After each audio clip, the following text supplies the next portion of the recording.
Right, I'm here to give a fuller review of It's Not What You Think by Clare Mackintosh. I've done some short reviews just to fit in with the algorithms on all the social media platforms, but you miss so much.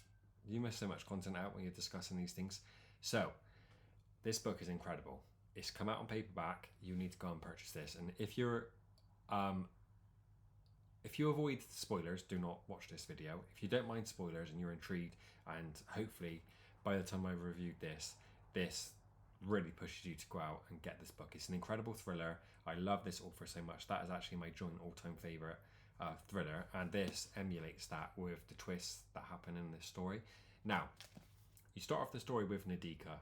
Nadika is rushing home at the speed of light in her car. She gets pulled over by the police. Lucky for her, there's a police duo. So you've got a female officer and a male officer. Well, she's explaining to them she suspects her partner is having an affair. And the female police officer, it's quite funny actually in this scenario, but very unprofessional, is like, oh my god, what? And she's like getting like the tea, so to speak. And basically she ends up avoiding getting a ticket, and she's encouraged to go on home. So she drives on home. She then arrives at her house and the police are there with it all cordoned off. What the hell? She's just fled one scenario and she's just landed in another one. She shouldn't be able to, but she manages to access the house because there's a police officer on the front. She comes in and there's a cleanup crew and forensics and her boyfriend, who is dead with blood everywhere.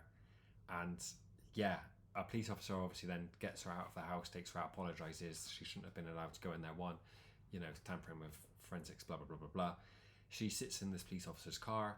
He's explaining that there obviously was a disturbance, and he asks to take her phone and all obviously the devices. They've taken them all away because they need to obviously go through it to ascertain what's happened and why Jamie has ended up murdered. Now, this is where this most incredible first twist comes in. This is the end of part one. She, later on, I think it's a couple of days later, she contacts the local police station because she hasn't got a phone and she needs it. She's got 2 young children. And so she gives them the name of the officer that took her personal belongings. They can't find this person's details on the database. So maybe she's like saying it wrong or saying the name wrong. Gives them the address. There is no recollection of any police officer attending any incident at this address. So at this time you're like, what the fuck? What am I reading? Is this... I hope it's not those annoying tropes where they wake up and it was all a dream. You know, those stupid things. Oh no, it's not. So the actual real local police team are now investigating, is this woman telling the truth about a crime that's been committed, or does she need psychiatric help? Well, turns out she doesn't need help. Her boyfriend was murdered in that house, and that team that she met were not police officers and a professional cleanup crew. They were hooligans, basically. And then you obviously need to go into the reasons as to why he ended up this way and who these people were. So this story then switches to POVs to POV. So you've got Nadika, you've got Lauren, who is the police officer, and let me tell you, she is the most incredible police officer that I've come across in a series. I love her so much. Funny, clever, takes no shit. So the POVs just seamlessly flow. You don't even know, if you're not expecting it to change POV, and then it just transitions incredibly well. So obviously you get Lauren's backstory. She's due to get married, and her partner works with her on the force. They obviously are investigating what's going on. They are led to believe, because they found some information on Jamie's devices, that Jamie was attending these far-right movement meetings. Now, so they're suspecting that it's to do with like terrorism, and Dika's confused because he's never shown any sign of this. Like politically at home, she's never been alerted to any of this.